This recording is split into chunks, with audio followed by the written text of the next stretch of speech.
Përshëndetje, mirë se erdhët në Kopshtin Zoologjik Tiranës. Kopshti Zoologjik Tiranës është kopshti I vetëm zoologjik në Shqipëri. Është një nga të paktet në rajon, është themeluar në vitin 1966.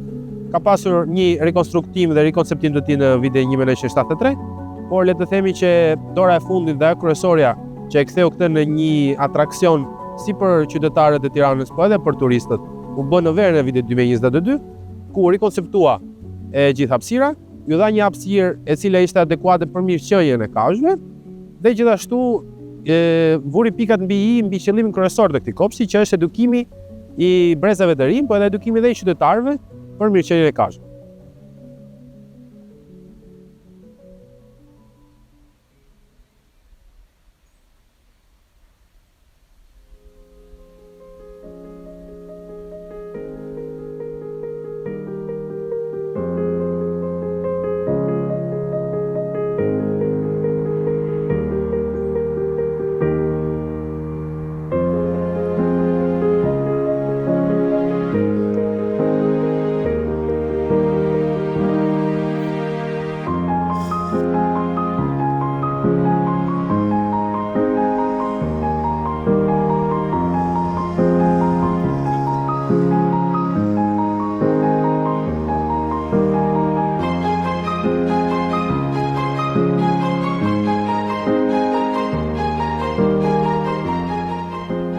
Kopshti zoologjik ka disa seksione. Kemi si fillim seksioni ku kemi lemurët. Është hera parë në Shqipëri edhe një nga paktat herë në Ballkan që kemi një popullat lemurësh, që është një specie primati nga Madagaskari. Saktësisht lemurët që kemi janë lemurët me bishtë të unazuar, që vijnë nga pjesa jugore e Madagaskarit.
Gjithashtu kemi pjesën e shpendëve, ku kemi shpendë të vendit, huta dhe shqiponjë. Gjithashtu pak më tutje kemi hapësirën e drerëve, ku kemi një miksim midis drerit vendas edhe drerit I cili është I pjesës më veriore të Europës. Pak më tutje kemi mundësi që të shohim një koleksion shpendësh moçali, ku përballë këtyre do keni mundësi që të shihni gjithashtu dhe felinët e mëdhenj që kemi, që janë 4 luan afrikan dhe 3 tigra siberian, ndërto njëri prej tyre është I bardhë.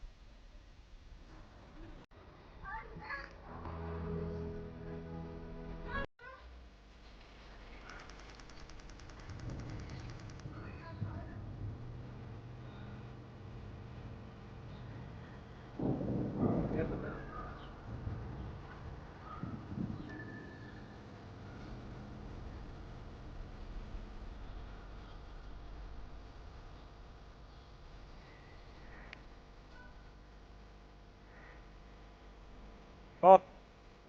Një sekund.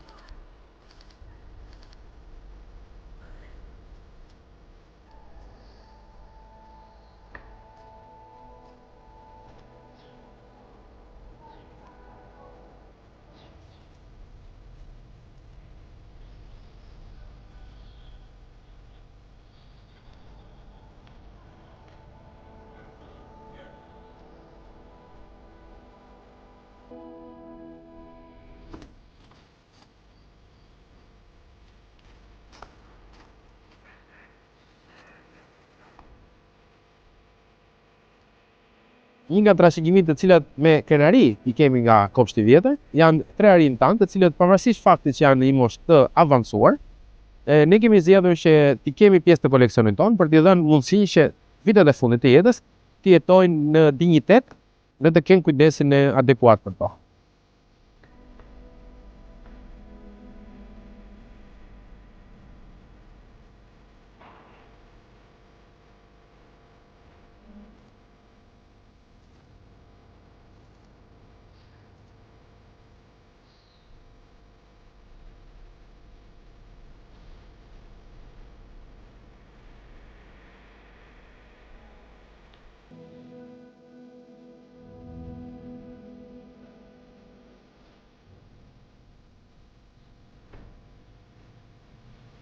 Një nga boshet kryesore të kopshtit zoologjik është që kujdesin që ofrojmë ndaj kafshëve ta bëjmë pa i ofruar stres.